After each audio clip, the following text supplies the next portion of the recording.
This video is about incorporating yoga mythology or philosophy into practice. So I've decided to base a short sequence of poses on the Hindu deity Shiva.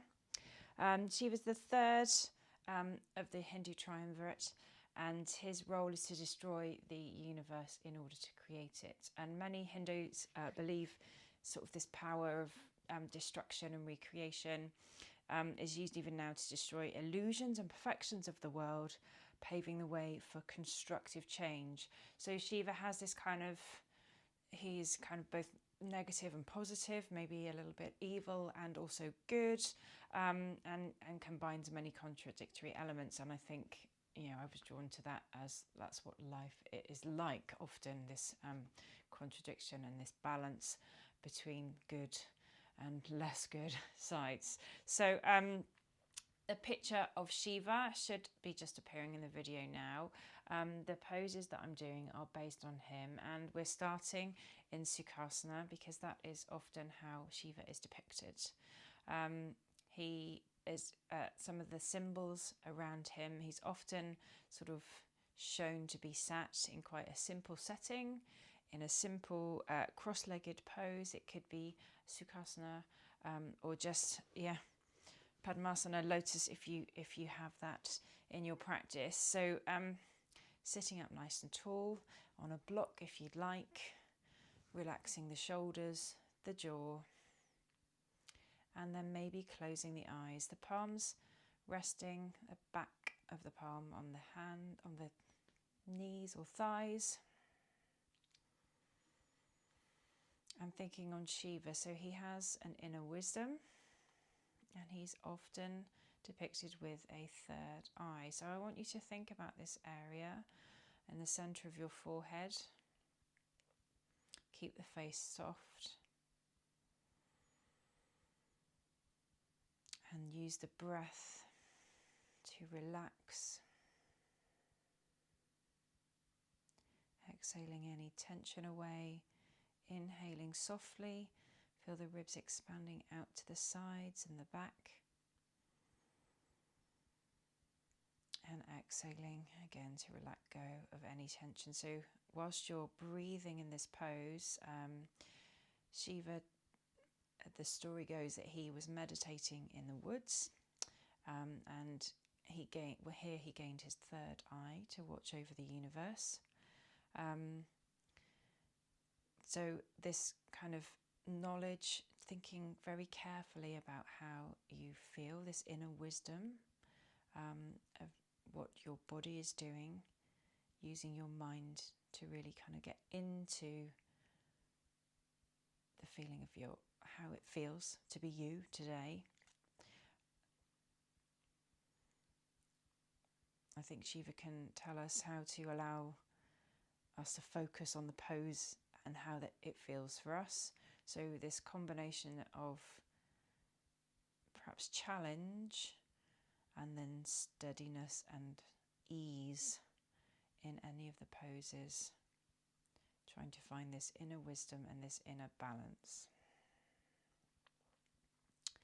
Okay, open the eyes to bring the gaze directly forward in front of you, and we're just going to do seated easy twist, but really thinking about this third eye looking, and weirdly I want you to think about the back of your head as well.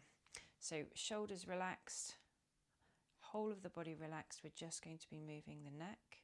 Inhale, lengthen through the crown of the head, and then exhale, look over your right shoulder, but imagine the back of your head, what it's seeing over to the left. Inhale, glide the eyes back to the centre, and then exhale, same thing over to the left. So your eyes are looking over to the left, but you're imagining the back of your head looking out to the right. Inhale to the middle. I'm doing long, smooth, slow breaths, and then we'll do a hold in this pose.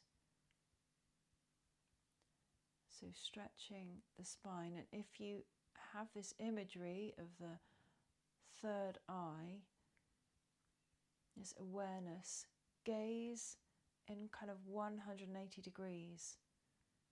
So you can see things at the edge of your vision, in front of you and behind you. This overall awareness. On your next inhale, come to the center. Slowly smooth the eyes forward. And then exhaling over to the opposite side. Drawing a line with the nose, looking over the left shoulder. Imagining the back of the head, looking back. And then change your focus to this 180 degree. Now it does take practice. I am looking central in front of me, but rather than focusing on a specific point, I'm bringing all of the vision in front of me and behind. It's not what our eyes and brain is used to seeing, but maybe could link to this kind of better wisdom and vision. Come back to the front. We're just going to do a bit of a warm up with breath and hands before we move to a next pose. So I want you to just hold your hands in front of you like so, with the fingers clasped into the palm, gentle fist shapes. Inhale, open the hands, and exhale, close the hands. Repeat.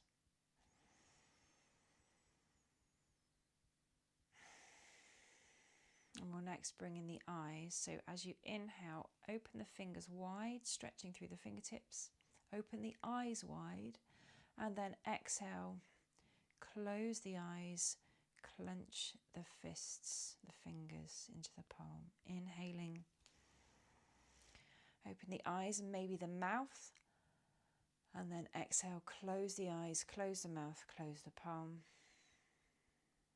One last time.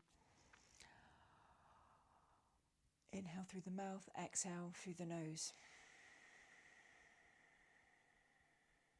And then inhale, this time just bring the cactus arm shape. So elbows go back, your gaze may lift up, and then exhale, elbows draw together as you close your eyes, fists look down. So you can stick with just the hands, just the eyes, or if you want to bring in the shoulders as well. Inhaling always to open, exhaling to gather everything together and close. One last inhale, the biggest you've done all day. And then exhale, bring the palms to the heart and the gaze steady back in front of you. So the snake is also associated with Shiva. He wears a Cobra necklace, which could signify his power over that sort of dangerous creature, the snake. Or also, the mythology is that the snake sheds its skin, sort of getting rid of the old and then growing new. So this could symbolise his ability to destroy and create. So just before we do Cobra, we're going to do some neck rolls, perhaps thinking about this sort of snake-like cobra neck. So inhale, maybe look up, and then exhale, sweep the gaze, the neck stretches on the right side, look down to the left, down to the centre, and then inhale up to the right, up to the top.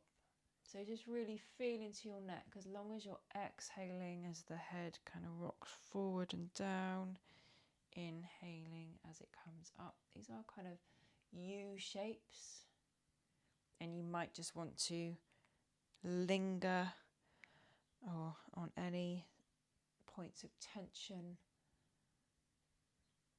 in your own individual body. Listen as we do these neck rolls before we do Cobra pose.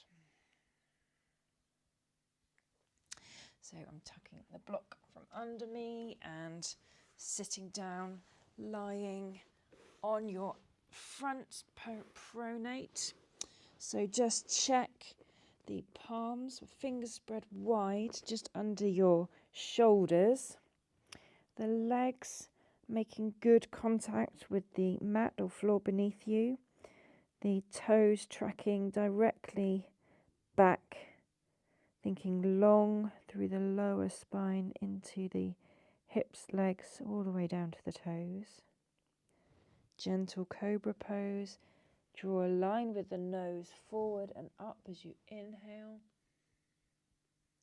And then lower gently back down as you exhale. Avoid pressing into the palms. Let the movement come from your breath, your abdomen filling, your heart leading you forward. And then exhaling, relaxing back down, release. One last inhale. Cobra. And exhale, lower.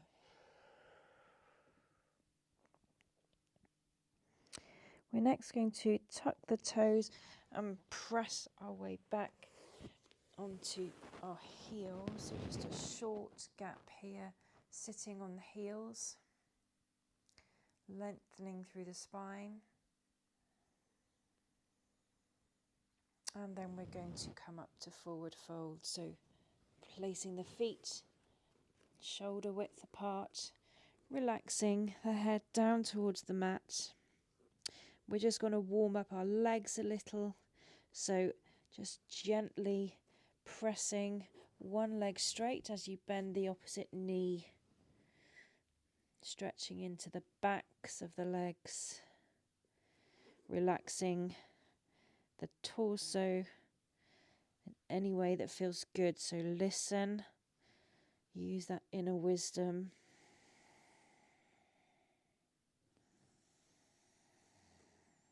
Keep using the breath.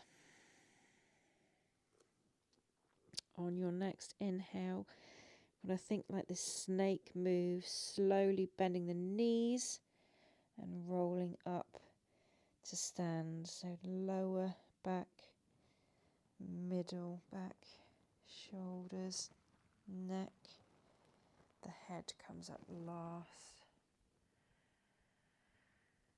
And take a deep breath in, mountain pose.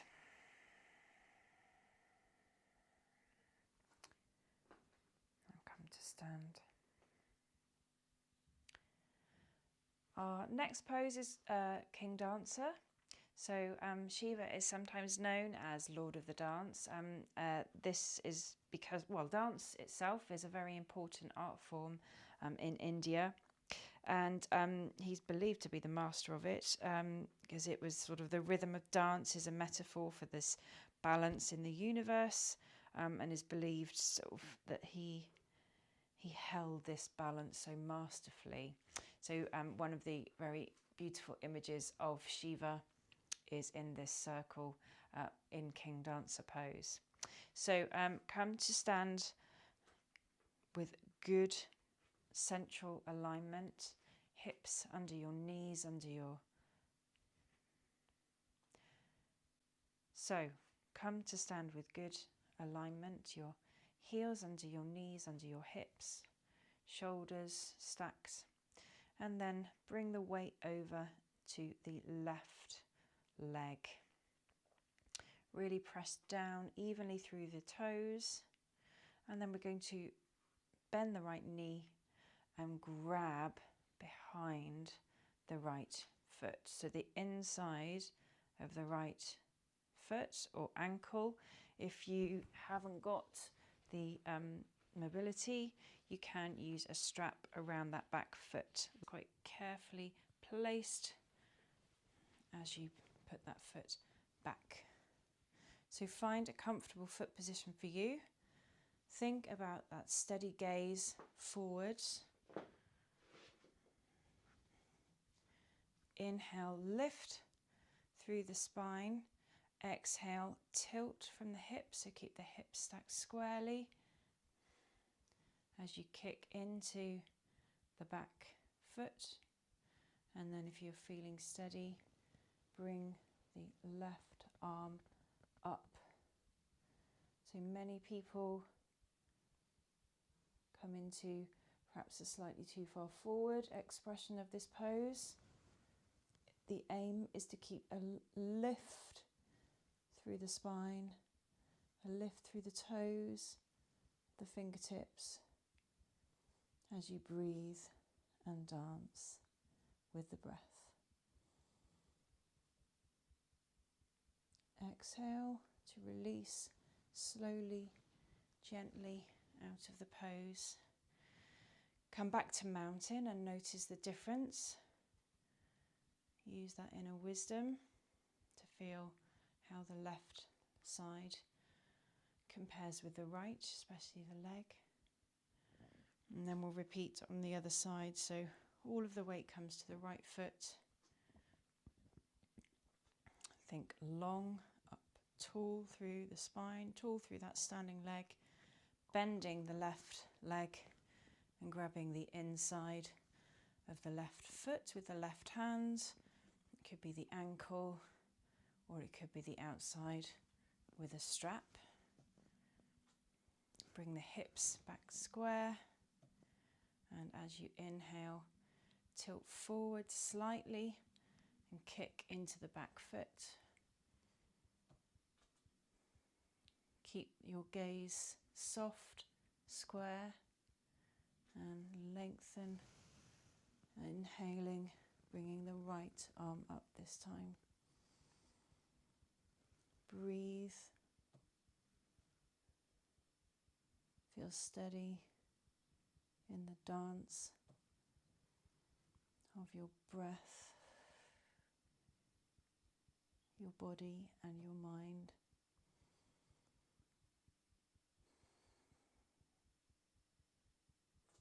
And then exhale, slowly bringing the arm and the leg back down.